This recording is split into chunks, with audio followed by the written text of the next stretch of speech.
ಭಾರತ ಅಂಥದ್ದೇ ಒಂದು ಯುದ್ಧದ ಕಾರ್ಮೋಡದಲ್ಲಿ ಇವತ್ತಿದೆ. ಬ್ಯಾಟ್ ಹಿಡಿದು ಬೌಂಡ್ರಿ ಹೊಡೆಯುವಂಥ ಆಟಗಾರರ ಬಗ್ಗೆ ನಾವು ಕೇಳಿದಾಗ ಹೆಂಗೆ ನಮ್ಮ ಹುಮ್ಮಸ್ಸು ಹೆಚ್ಚಕ್ಕದ.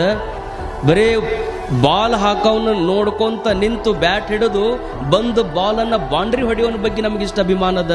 ಲಕ್ಷ್ಯ ಇರಲಿ, ಬೌಂಡ್ರಿ ಹೊಡೆಯೋನ ಬಗ್ಗೆ ಎಂಥ ಅಭಿಮಾನ ಐತಲ್ಲ, ಆ ಬಾರ್ಡರ್ನೊಳಗೆ ನಿಂತು ನಮ್ಮೆಲ್ಲರನ್ನ ಕಾಯುವಂಥ ಸೈನಿಕನ ಬಗ್ಗೆಯೂ ಅಂಥದ್ದೇ ಅಭಿಮಾನ ಇರಬೇಕು. ಬರೀ ಮುಂದೆ ಬೀಳು ಒಂದು ಬಾಲನ್ನು ನೋಡಿ ಬೌಂಡ್ರಿ ಹೊಡೆಯೋನ ಬಗ್ಗೆ ಅಷ್ಟಂತೀವಿ. ಎದುರಿಗೆ ಬಂದು ಹಾಕ್ತಾನಂತ ಗೊತ್ತದ, ಎಲ್ಲಿ ಒಗಿತಾನಂತ 1000 ಸರಿ ಪ್ರಾಕ್ಟೀಸ್ ಮಾಡ್ಕೊಂಡಾನ. ಅಂಥವನ ಬಗ್ಗೆ ಇಂಥ ಅಭಿಮಾನ ಪಡುವಂಥ ನಾವುಗಳು ಯಾವ ದಿಕ್ಕಿನಿಂದ ವೈರಿ ಬಂದು ಗುಂಡು ಹೊಡಿತಾನಂತ ಗೊತ್ತಿಲ್ಲ, ಗುಂಡು ಯಾವ ದಿಕ್ಕಿನಿಂದ ಬರ್ತದಂತ ಗೊತ್ತಿಲ್ಲ. ಯಾವ ದಿಕ್ಕಿನಿಂದನೇ ಬರಲಿ ನನ್ನ ಎದೆಯನ್ನೇ ಅದು ಸೀಳಬೇಕು ಅಂತ ಮುನ್ನುಗ್ಗುವಂಥ ಸೈನಿಕ ಇದ್ದಾನಲ್ಲ, ಆತನ ಬಗ್ಗೆಯೂ ನಮಗೆ ಅಂಥದ್ದೇ ಅಭಿಮಾನ.